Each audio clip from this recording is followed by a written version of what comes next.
Okay, so hello everyone, welcome to this session on Indian polity and governance। और आज जो topic हम पढ़ने वाले हैं वो है article 32, that is right to constitutional remedies, जिसको राइट ऑफ राइट्स भी कहा जाता है। ये सबसे सबसे ज्यादा इंपॉर्टेंट राइट है। क्यों है वो आज हम समझने की कोशिश करेंगे, या फिर यूं कह लें कि यदि आर्टिकल 32 ना होता, राइट टू कॉन्स्टिट्यूशनल रेमेडीज नहीं होती, तो बाकी जितनी भी राइट्स हमने पढ़ी हैं किसी काम के नहीं होते, उनका एग्जिस्टेंस इमटेरियल हो जाता।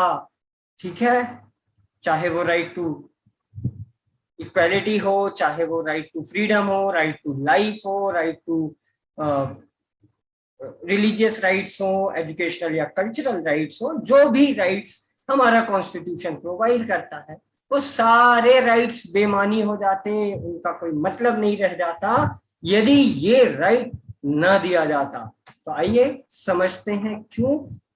क्योंकि एक लैटिन मैक्सिम है जो कहता है ubi jus ibi remedium, where there is a right there is a remedy. जहां कहीं भी अधिकार है वहां उसके हनन के लिए एक उपचार जरूर होगा। There is a right, there is a remedy. If law is providing you with some right, then law shall also make provisions for safeguarding those rights and shall also provide for remedy in case of their violation।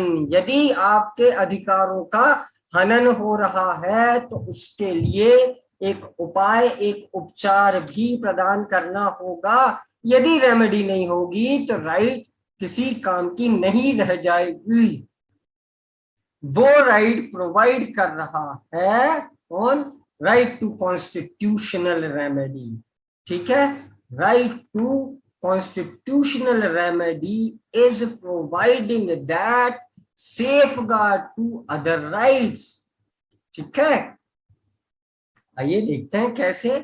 So article 32 is slightly different from other fundamental rights, क्योंकि ये remedial nature की है ना। ये आपको एक remedy provide करती है कि यदि आपके राइट्स वायलेट हो तो आप क्या कर सकते हैं। यदि कोई भी आपका राइट वायलेट कर रहा है, और यहाँ कोई भी से मेरा मतलब है स्टेट, क्योंकि हमने ये बात लगातार समझी है कि ज्यादातर फंडामेंटल राइट्स किसके अगेंस्ट एनफोर्सिएबल है? स्टेट के अगेंस्ट एनफोर्सिएबल है। बट कुछ ऐसे राइट्स हैं जैसे right against exploitation, right against untouchability, जो इंडिविजुअल के अगेंस्ट भी एनफोर्सिएबल होते हैं। तो यहां पर हम स्टेट की बात करें, यदि स्टेट अपने किसी भी एक्ट के द्वारा आपके फंडामेंटल राइट्स को वायलेट करता है तो क्या रेमेडी आपके पास अवेलेबल होगी, ये बात बताता है आर्टिकल 32। ठीक है, सो article 32 is providing a mechanism for enforcement of fundamental rights। एक मशीनरी प्रोवाइड कर रहा है effective implementation, effective enforcement of fundamental rights का। ठीक है, यानी कि फंडामेंटल राइट्स का प्रोटेक्शन होना भी अपने आप में एक फंडामेंटल राइट है। ठीक है, protection of fundamental right is also a fundamental right in itself। ये कह रहा है आर्टिकल 32। ठीक है, और इस आर्टिकल 32 के होने से राइट्स एनफोर्सिएबल बनती हैं और रियल बनती हैं, है ना। ये नहीं होगा तो वो सिर्फ किताबी बातें रह जाएंगी, कागजी बातें रह जाएंगी। ऑन पेपर्स तो आपके पास राइट होंगे बट इन रियल नहीं होंगे, धरातल पर नहीं होंगे। ठीक है, और यही वजह है कि हमारे कॉन्स्टिट्यूशन के चीफ आर्किटेक्ट डॉक्टर अंबेडकर ने इसे कहा heart and soul of Indian constitution. इसको आप याद रखिएगा, ठीक है, क्योंकि ड्राफ्टिंग कमेटी के चेयरमैन डॉक्टर अंबेडकर, जो कि चीफ आर्किटेक्ट थे हमारे कॉन्स्टिट्यूशन के, उनने कहा था कि ये हमारे संविधान का दिल और आत्मा है, ठीक है। तो ये था एक ब्रीफ इंट्रोडक्शन आर्टिकल 32 के बारे में। आगे और देखते हैं कि एग्जैक्टली क्या रेमेडी प्रोवाइड कर रहा है आर्टिकल 32। तो आर्टिकल 32 सुप्रीम कोर्ट को एक प्रोटेक्टर बना रहा है फंडामेंटल राइट्स का। हमारे फंडामेंटल राइट्स का रक्षक कौन है? Honourable supreme court of India, माननीय सर्वोच्च न्यायालय हमारे मूलभूत अधिकारों का, हमारी फंडामेंटल राइट्स का रक्षक है। कैसे? मैंने आपको पहले भी बताया है कि if fundamental rights of an individuals are violated, then an individual may approach the apex court directly for their enforcement, है ना। वैसे तो कायदा क्या होता है कि आप लोएस्ट ग्रेड के कोर्ट में जाइए, प्रॉपर चैनल के थ्रू आइए, डायरेक्ट सुप्रीम कोर्ट आप नहीं जा सकते हो। लेकिन फंडामेंटल राइट्स को बहुत ज्यादा इंपॉर्टेंस दी गई है हमारे कॉन्स्टिट्यूशन में। The spirit of constitutionalism shall be maintained, therefore so much primacy is given to fundamental rights, and therefore in a case of violation of fundamental rights of an individual, that individual may directly go to the Supreme Court for their enforcement। ये power कहाँ provide हो रही है? ये article 32 provide कर रहा है। Article 32 is providing this power to Supreme Court that it shall act as the protector of fundamental right, ठीक है। और क्या करेगा सुप्रीम कोर्ट इस केस में? यदि कोई व्यक्ति उसके पास पहुंचा कि योर लॉर्डशिप हमारी फंडामेंटल राइट्स वायलेट हुई है, तो सुप्रीम कोर्ट क्या कर सकता है? सुप्रीम कोर्ट ऑर्डर दे सकता है, डायरेक्शंस दे सकता है, या फिर रिट इशू कर सकता है, ठीक है। Writ is a type of order only, उसी के लिए एक टर्म यूज होता है, एक तरह का ऑर्डर या डायरेक्शन ही है रिट। किस चीज से related? For enforcement of fundamental rights, ठीक है। आप अपने फंडामेंटल राइट्स के एनफोर्समेंट के लिए रिट पिटिशन, रिट याचिका लेकर ऑनरेबल सुप्रीम कोर्ट के पास जाओगे, और सुप्रीम कोर्ट यदि सेटिस्फाई होता है कि हाँ मैटर में दम है, तो वो रिट इशू कर सकता है आपके फंडामेंटल राइट्स के एनफोर्समेंट के लिए। ये पावर ऑनरेबल सुप्रीम कोर्ट को मिल रहा है आर्टिकल 32 के वर्च्यू से, ठीक है। तो लेट्स मूव फर्दर। 5 तरह की टोटल रिट होती हैं, और ये 5 तरह की writ honourable supreme court issue करता है under article 32 for enforcement of right.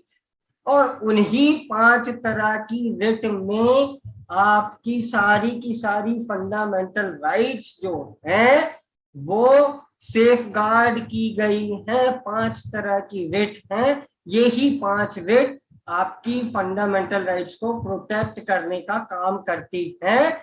उसमें पहली जो रिट होती है उसका नाम है habeas corpus. Habeas corpus, it is a Latin term which literally means to have the body, ठीक है, to have the body।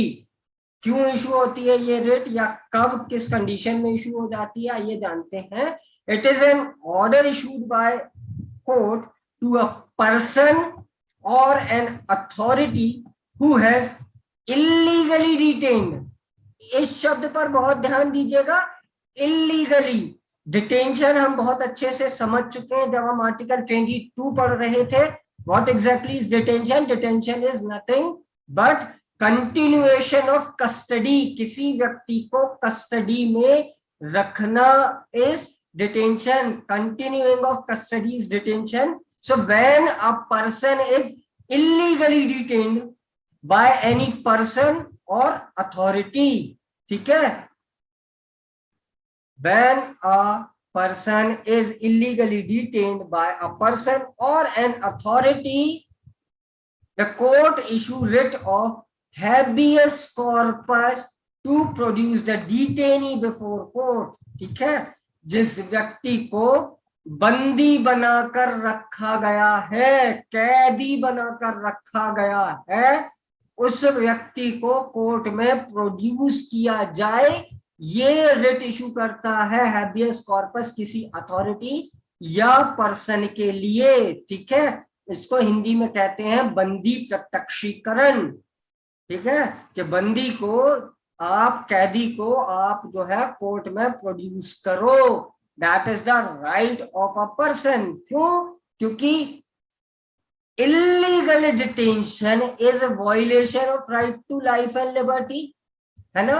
हमने ये समझा है कि किसी की भी right to life and liberty को वायलेट नहीं किया जा सकता except by procedure established by law and also the due process of law has to be followed. तो यहां लीगल डिटेंशन की बात नहीं कर रहा है, इलीगल डिटेंशन की बात कर रहा है। यदि आप लीगली डिटेन हो रहे हो, सो that is not violation of your fundamental right, but यदि आप इलीगली डिटेन हो रहे हो, सो that is the violation of your fundamental right. और इस कंडीशन में, इलीगल डिटेंशन की कंडीशन में, कोर्ट ये ऑर्डर इशू करेगा कि डिटेनी को, कैदी को आप प्रोड्यूस करो कोर्ट के सामने। ठीक है, यहां पर एक और बहुत ध्यान देने वाली बात है, यहां पर दो टर्म्स यूज है, पर्सन और एन अथॉरिटी। ठीक है, तो कई बार प्रिलिमिनरी में ये क्वेश्चन पूछा जाता है कि which of the writ is also available against an individual, या which of the writ can be issued against a person as well. So that is habeas corpus. बाकी सारी रिट्स किसी ना किसी अथॉरिटी के लिए इशू होती हैं, लेकिन हैबियस कॉर्पस की रिट किसी इंडिविजुअल या किसी पर्सन के अगेंस्ट भी इशू हो सकती है। So this is very very important point two remember. ठीक है, the writ of habeas corpus can also be issued against an individual. कौन सा individual? The individual who have illegally detained any other person। ठीक है, चलो आगे देखते हैं, आगे क्या है। The court asked the person or authority to provide the reason for such a detention। ठीक है, वो उस व्यक्ति या उस अधिकारी से, उस अथॉरिटी से पूछेगा कि आपने सो एंड सो पर्सन को क्यों डिटेन किया। ठीक है, क्यों आपने उसको डिटेन किया, और यदि कोई जस्टिफिकेशन नहीं था इस डिटेंशन का, तो ऐसे व्यक्ति को सेट फ्री कर दिया जाएगा, मुक्त कर दिया जाएगा, छोड़ दिया जाएगा, डिटेंशन में नहीं फर्दर रखा जाएगा। ठीक है,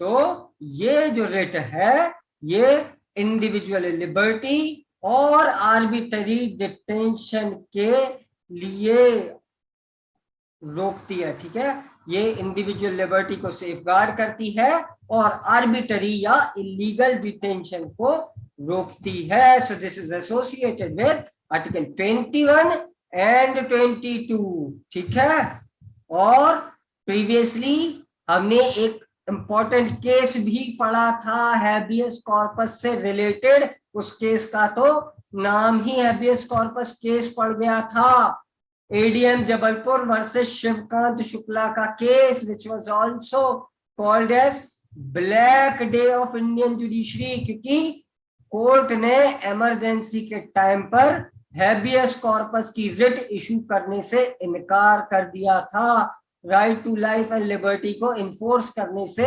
इनकार कर दिया था इमरजेंसी के टाइम पर। ठीक है, सो उस केस को भी आप इसके साथ में याद रखेंगे, शिव एडीएम जबलपुर वर्सेस शिवकांत शुक्ला का case, which is also popularly known as the habeas corpus case. ठीक है। Alright, so the next writ which Supreme Court can issue in case of violation of fundamental right by virtue of Article 32 is mandamus। Mandamus की writ भी supreme court issue कर सकता है, which is again another Latin term जिसका verbal meaning होता है command. Command मतलब एक ऑर्डर। ठीक है, एक ऑर्डर होता है ना कमांड, आपको कुछ करने के लिए आदेश जो दिया जाए, दैट इज कमांड कि ऐसा कीजिए या वैसा मत कीजिए। तो इट कैन बी पॉजिटिव और negative both. So this is usually positive one. The writ is issued by judiciary to public official। ठीक है, ध्यान दीजिएगा इस टर्म पर, किसके अगेंस्ट इशू होती है? पब्लिक अथॉरिटी के अगेंस्ट ये रिट इशू होती है जब वो पब्लिक अथॉरिटी रिफ्रेन कर जाए अपनी पब्लिक ड्यूटीज को परफॉर्म करने से। ठीक है, ऐसी ड्यूटीज जो करने के लिए वो लीगली ऑब्लाइज्ड है, लॉफुली ऑब्लाइज्ड है। ठीक है, when a public official refrains from performing his public duty which he is lawfully obliged to do। यदि एक अथॉरिटी है तो उस अथॉरिटी को कुछ कुछ काम करना पड़ेगा, कुछ ड्यूटीज उसकी होंगी। वो ड्यूटीज करने से यदि वो इनकार कर देता है तो ये रिट इशू होती है। याद रखिएगा, that should be a public duty number 1, and that duty shall be legally obliged or that person shall be lawfully obliged to do that work। ठीक है, मॉरल वॉरल ड्यूटी जैसी बात ये नहीं कर रहा है, ये सिर्फ लीगल ड्यूटी की बात कर रहा है। सो एक पब्लिक अथॉरिटी की जो भी लीगल ड्यूटी होती है टुवर्ड्स पब्लिक, उसको यदि वो करने से मना कर रहा है तो जुडिशरी ये रिट इशू करके उसे कमांड करेगी कि तुम वो काम करो, क्योंकि तुम्हें वो काम करना ही पड़ेगा, दैट इज योर ड्यूटी।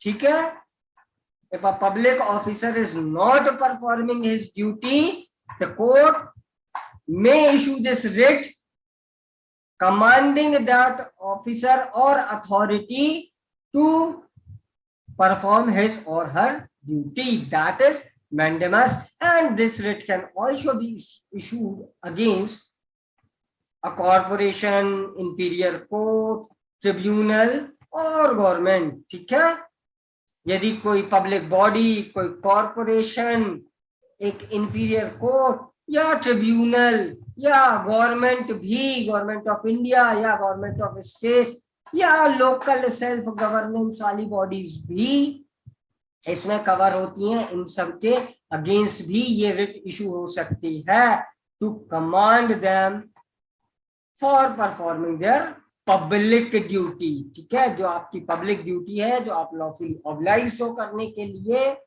वो आपको करने के लिए कोर्ट ऑर्डर कर सकती है, कमांड दे सकती है, दैट इज मैंडेमस।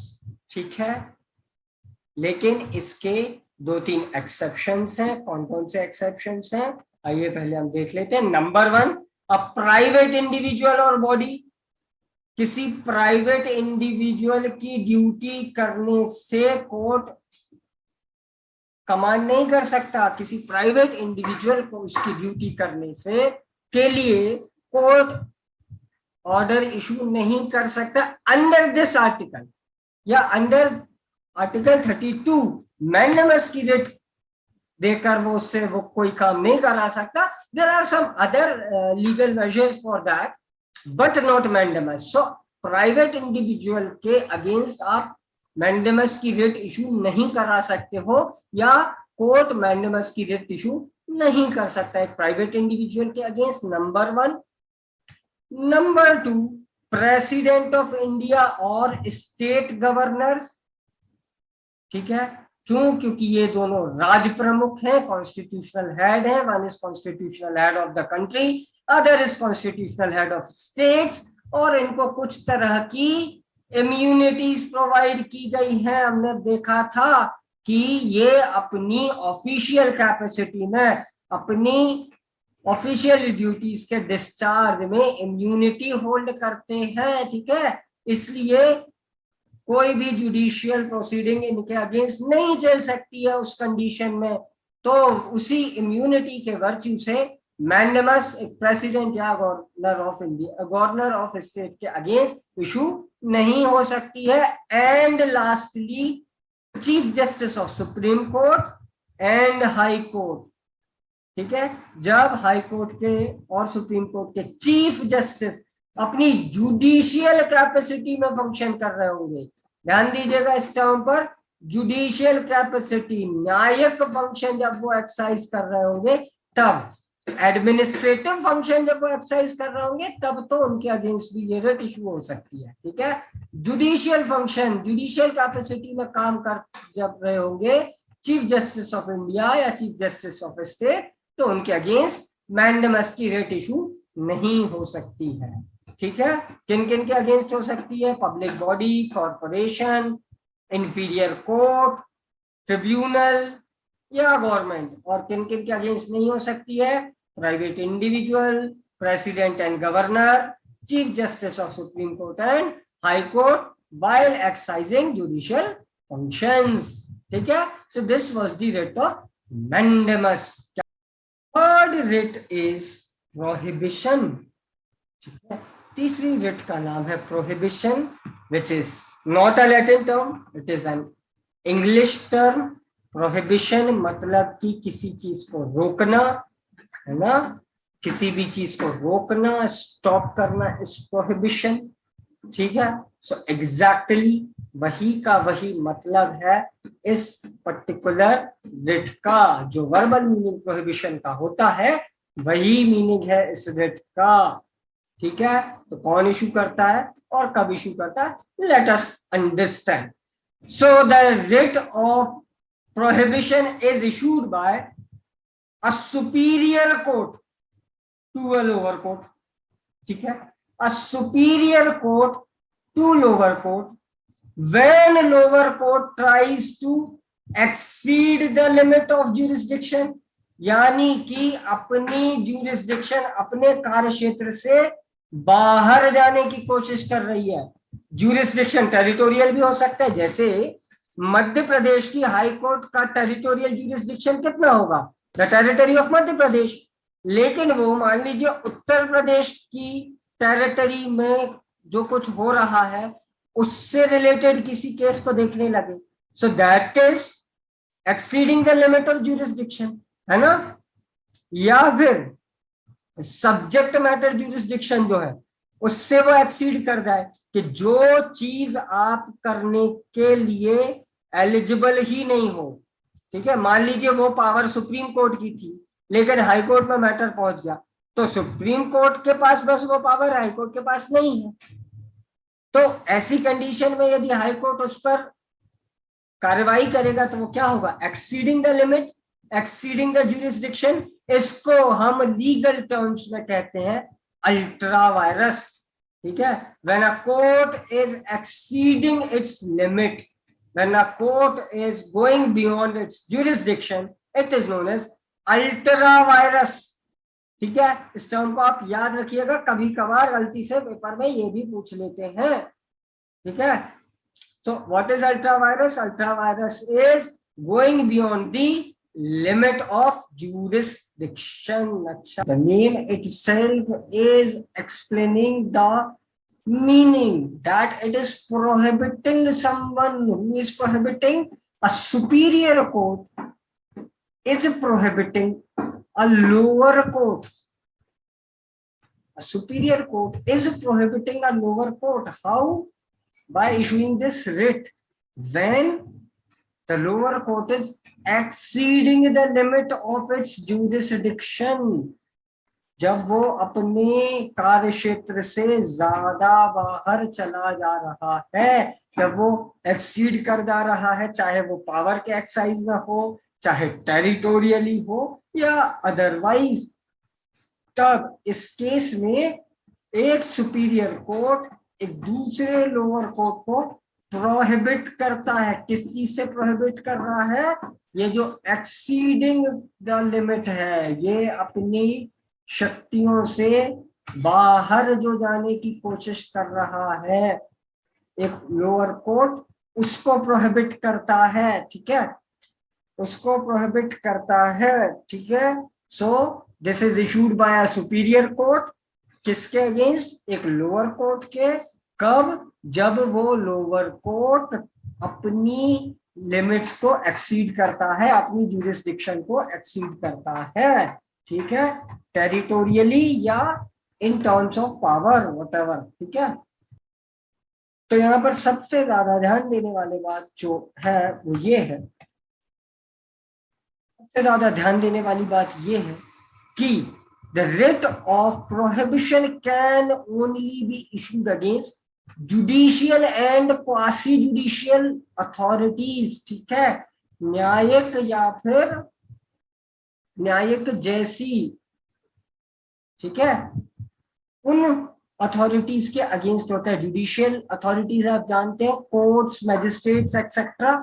ठीक है, जो न्यायिक प्रक्रिया जो होती है, जो जुडिशियल फंक्शंस होते हैं, है ना, उनको जो एक्सरसाइज करती हैं वो कहलाती है जुडिशियल बॉडीज। कोर्ट्स हैं, जजेस हैं, ये सब जुडिशियल अथॉरिटीज होती हैं। ठीक है, और कुछ अथॉरिटीज होती हैं quasi judicial authorities. Quasi judicial authorities होती हैं एडमिनिस्ट्रेटिव अथॉरिटीज, जिनके पास कुछ कैरेक्टरिस्टिक्स होते हैं जुडिशियल बॉडी जैसे।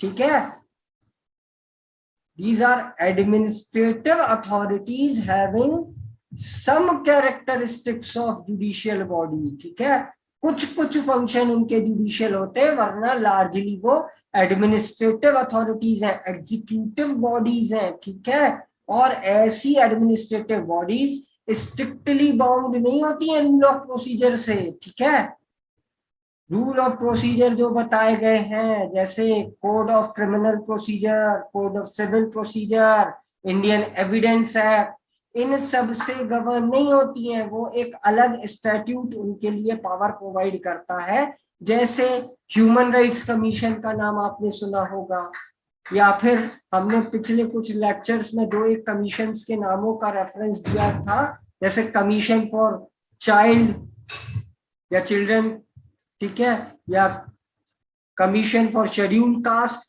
Commission for scheduled tribes, women's commission. ये सारी एडमिनिस्ट्रेटिव बॉडीज हैं, लेकिन इनके पास थोड़े बहुत जुडिशियल फंक्शंस होते हैं।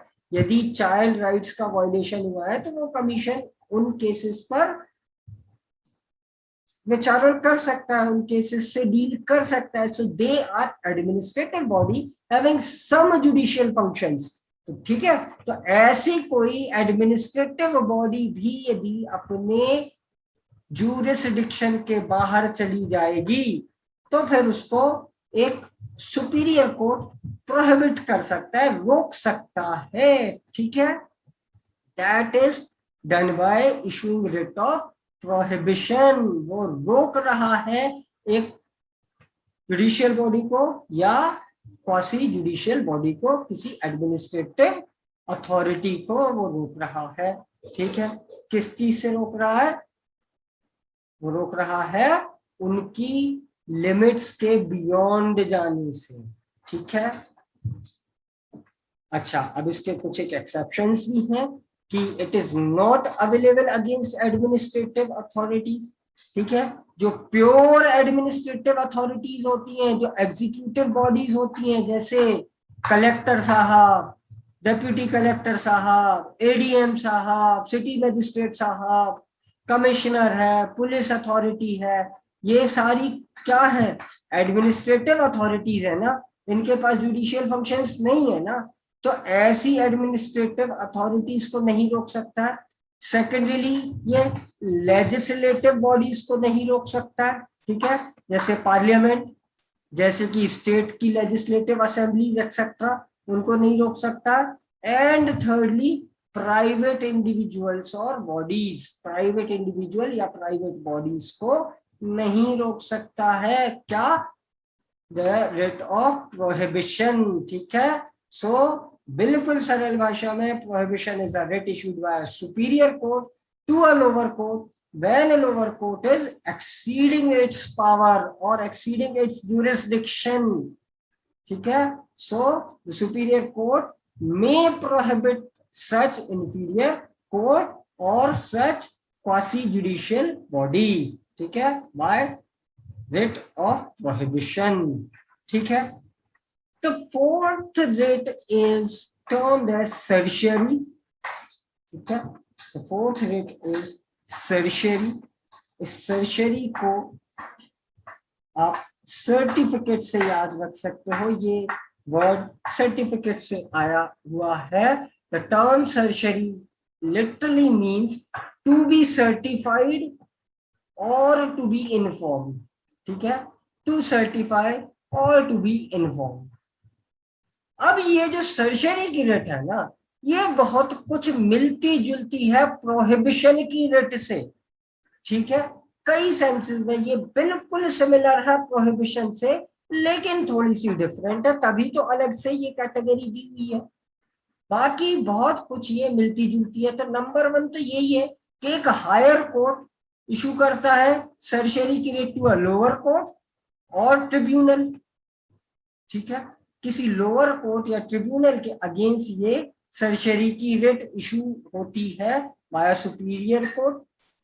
कब? After completion of trial and pronouncement of judgement. जब ट्रायल पूरा खत्म हो जाए और जजमेंट को प्रोनाउंस कर दिया जाए, जजमेंट सुना दिया जाए। ठीक है, जब पूरा मुकदमा कोर्ट खत्म कर चुकी है और उसने फैसला अपना सुना दिया है उसके बाद।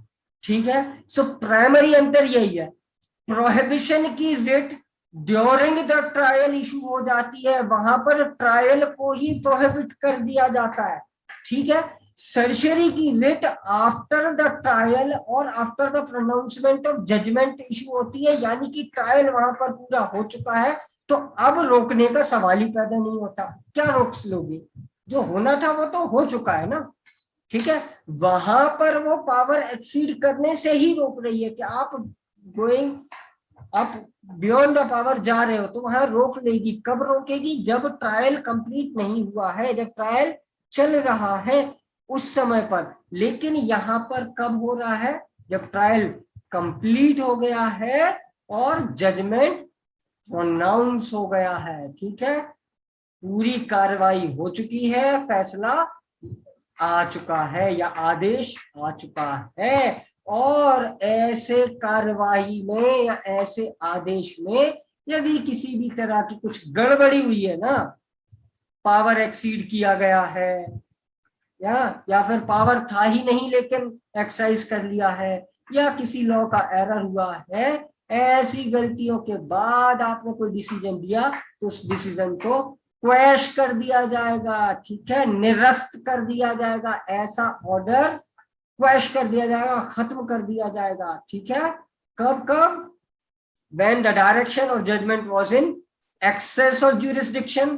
आपके पास जितना jurisdiction था, जितना पावर था, उसके बियॉन्ड आप चले गए, या फिर आपके पास कोई पावर था ही नहीं, जीरो पावर, लेकिन आपने एक्सरसाइज कर लिया। किसी एक पर्टिकुलर चीज से डील करने की शक्ति आपको थी ही नहीं, लेकिन उस पर्टिकुलर चीज से आपने डील कर लिया। ठीक है, या फिर एरर ऑफ लॉ, कोई एरर ऑफ लॉ है, विधि की, कानून की कोई गलती आप कर गए और उस गलती के बाद आपने जजमेंट दे दिया। तो इन 3 कंडीशंस में कोर्ट जो है वो क्वैश कर देगी लोअर कोर्ट का ऑर्डर। ठीक है, a higher court will quash the order of lower court. कब? जब ट्रायल कंप्लीट हो चुका है, फैसला आ चुका है, जजमेंट अनाउंस हो चुका है या ऑर्डर इशू हो चुका है, लेकिन ये जजमेंट या ऑर्डर या तो एक्सेस ऑफ ज्यूरिसडिक्शन में था या नो ज्यूरिसडिक्शन में था, या फिर एरर ऑफ लॉ के बाद दिया गया है। तो ऐसे ऑर्डर को वो सुपीरियर कोर्ट क्वैश करा सकती है, निरस्त करा सकती है। फाइन। तो ये जो सर्शरी की रिट है, प्रिवेंटिव और क्यूरेटिव दोनों है। ये रोक भी रही है और गड़बड़ को ठीक भी कर रही है। प्रोहिबिशन खाली रोक रही है कि आप एक्सरसाइज मत करो, यहाँ पर रोकती भी है और रोकने के अलावा ठीक भी कर रही है कि आपका ऑर्डर गलत था। ठीक है, ये थी सर्शरी की रिट। प्रोहिबिशन की रिट जो है वो बिफोर कंप्लीशन ऑफ ट्रायल होती है, ये आफ्टर कंप्लीशन ऑफ ट्रायल होती है। प्रोहिबिशन की रिट जो है वो सिर्फ और सिर्फ प्रिवेंटिव है, लेकिन सर्जरी की रिट जो है वो प्रिवेंटिव और क्यूरेटिव दोनों है। ये हो गया difference between prohibition and surgery. और कॉमन चीज क्या है, दोनों में एक चीज कॉमन है कि एक हायर कोर्ट इशू कर रही है लोअर कोर्ट या ट्रिब्यूनल के लिए। ठीक है, that was writ of surgery. मान लीजिए डिस्ट्रिक्ट कोर्ट ऑफ सागर है। ठीक है, डिस्ट्रिक्ट कोर्ट ऑफ सागर है, तो सागर के डिस्ट्रिक्ट कोर्ट का ज्यूरिसडिक्शन कहां तक जाता है, सागर तक। ठीक है, अब वो दमोह के किसी मैटर को अपने पास ले ले तो क्या वो ठीक होगा? Whether the court is empower to do so, answer is no, नहीं है। ये क्या है, एक्सेस ऑफ ज्यूरिसडिक्शन है, आप अपने ज्यूरिसडिक्शन के बाहर चले गए। और वो सागर डिस्ट्रिक्ट कोर्ट ने ना सिर्फ वो सुना मैटर बल्कि उस पर डिसीजन भी दे दिया। तो अब क्या वो डिसीजन सही होगा? नहीं हो सकता।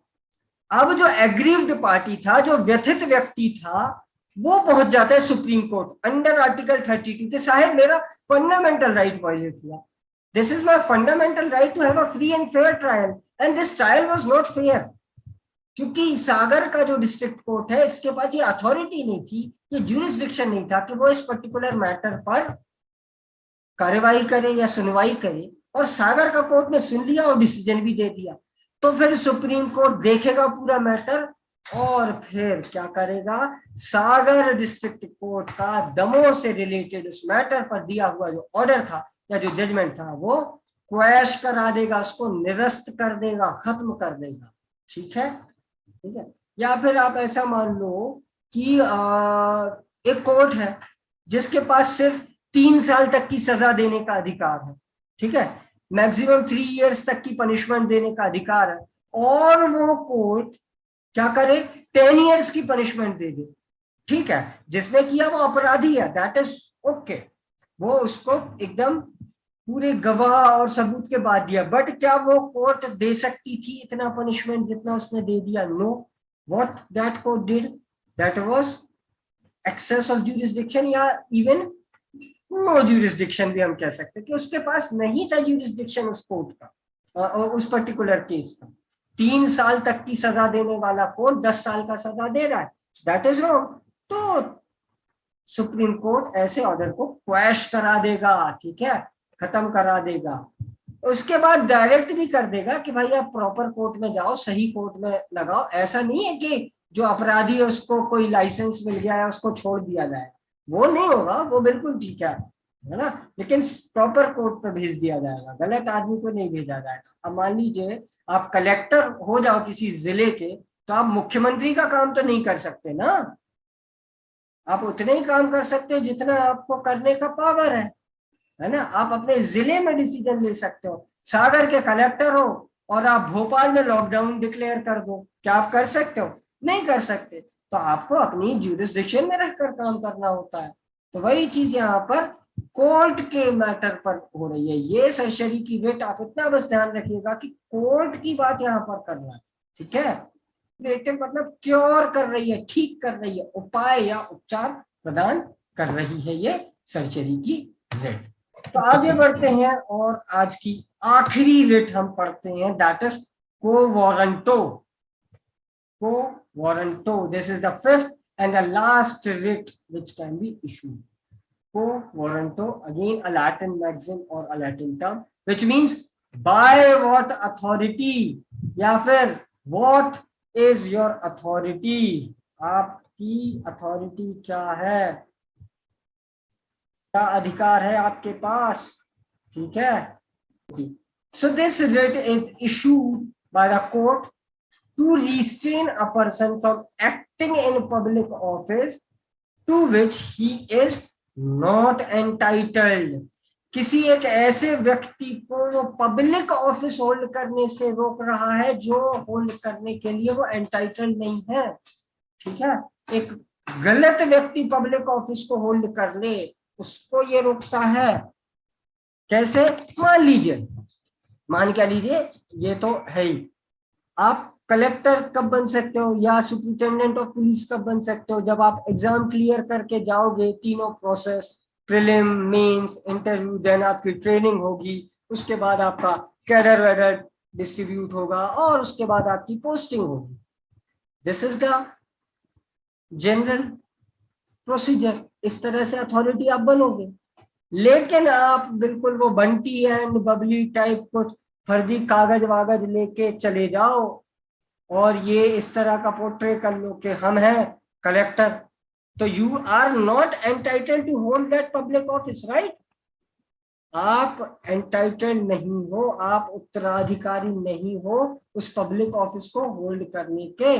सो if a person is holding public office which he और शी इज नॉट एंटाइटल्ड, कोई गलत व्यक्ति एक पब्लिक ऑफिस होल्ड कर ले, यहाँ गलत से मेरा मतलब मॉरली या एथिकली या उस तरह से गलत नहीं है, ये कि वो है ही नहीं वो पब्लिक ऑफिस को होल्ड करने के लिए, ठीक है ना। मान लो आप हवलदार हो और जाकर एसपी की कुर्सी पर बैठ जाओ, तो क्या आप कर सकते हैं? No, you are not entitled to do so, right. So ऐसे किसी पर्सन को रोक रहा है ये ऐसा पब्लिक ऑफिस होल्ड करने से जो पब्लिक ऑफिस वो होल्ड करने एंटाइटल्ड नहीं है। इसीलिए वो पूछता है, what is your authority, by what authority are you holding this public office. आपका अधिकार, आपका प्राधिकार क्या है, कैसे आप इस कुर्सी पर बैठ गए। You are not entitled to hold this office. आप इस गद्दी पर बैठने के लिए नहीं बने हो या आप नहीं बैठ सकते हो, ठीक है, तो आपको रोक रहा है। फाइन, ये था पांचवा और आखिरी रिट ऑफ क्वो वारंटो। सबसे सिंपल है ये, इसमें मतलब कुछ बहुत ज्यादा समझने लायक है नहीं, ठीक है। तो ये था पांचवा और आखिरी रिट। ये पांचों रिट इशू करता है honourable supreme court under article 32, और ये रिट इशू करने का पावर हाई कोर्ट्स के पास भी है, जो हम आगे जाकर पढ़ेंगे, अभी नहीं पढ़ रहे हैं, क्योंकि हाई कोर्ट का रिट ज्यूरिसडिक्शन और सुप्रीम कोर्ट का रिट ज्यूरिसडिक्शन थोड़ा सा डिफरेंट है। ये आर्टिकल 32 सुप्रीम कोर्ट के रिट ज्यूरिसडिक्शन की बात करता है, ठीक है। आप वार्ड के पार्षद हो और प्रेसिडेंट के घर में जाकर रहने लग जाओ, तो नहीं कर सकते ना ये काम। आपको अपना सारा काम अपने दायरे में रहकर करना होता है ना, अपने ज्यूरिसडिक्शन में रहकर करना होता है, कोई भी अथॉरिटी हो। क्यों? वो टर्म याद रखना आप, रूल ऑफ लॉ का। किसी आदमी का रूल नहीं चलेगा, रूल ऑफ लॉ चलेगा। लेक्स रेक्स मैंने बताया था ना, law is the king of Kings, सबसे ऊपर लॉ है। कोई पीएम, सीएम, डीएम, कोई भी लॉ के ऊपर नहीं है। किसी व्यक्ति की फंडामेंटल राइट्स का वायलेशन हो, ठीक है, और वो व्यक्ति सुप्रीम कोर्ट के पास जाए त्राहिमाम बोलता हुआ कि लॉर्डशिप हमारी मदद कीजिए, हमारा अधिकार जो है उसका हनन हो रहा है, तब इन्हीं पांच में से कोई एक रिट इशू करेगा और कोर्ट उनकी राइट्स को एनफोर्स कराएगा, ठीक है। पांच writ, habeas corpus, mandamus, prohibition, सर्शरी और क्वो वारंटो, इन्हीं पांच में से कोई एक रिट इशू करेगा कोर्ट, जो भी एप्लीकेबल होगी और उनके राइट्स एनफोर्सेबल करा देगा, ठीक है। So this right is safeguarding all other rights, ठीक है। This right is protecting all other rights, and who is assigned with this task of protection? Honorable Supreme Court is assigned with this task of protection of fundamental rights under Article 32. This is very, very, very important article या आपके preliminary में, mains में और interview में, तीनों में आता है। ठीक है, तीनों में इससे रिलेटेड क्वेश्चन अक्सर पूछा जाता है। कभी हेबियस कॉर्पस का मतलब पूछ लेते हैं, कभी उसके ग्राउंड्स पूछ लेते हैं, कभी ये पूछ लेते हैं कि कौन सी जो एक इंडिविजुअल के अगेंस्ट भी इशू हो सकती है, कभी सर्जरी का मीनिंग पूछ लेते हैं, कभी सर्जरी और प्रोहिबिशन में डिफरेंस पूछ लेते हैं, कभी मैंडेमस पूछ लेते हैं, कभी कोवारंटी पूछ लेते हैं, कभी ये पूछ लेते हैं कि रिट का ज्यूरिसडिक्शन कहाँ है सुप्रीम कोर्ट के पास, या कभी ये पूछ लेते हैं कि आर्टिकल 32 में किसको पावर दिया है, सुप्रीम कोर्ट को पावर दिया, किन कंडीशन में, फंडामेंटल राइट के वायलेशन के कंडीशन में। ठीक है, ये सारे छोटे छोटे पॉइंटर्स हैं इसको याद रखने के लिए। ठीक है, ये राइट ना हो तो बाकी सारी राइट्स का एग्जिस्टेंस ही ना बचे, वो किसी कर्म की ना बचे, किसी काम की। ठीक है, ये सारी बातें आपको समझ में आ गई होंगी आई गेस। आज हमारा ये फंडामेंटल राइट्स वाला पूरा टॉपिक खत्म होता है।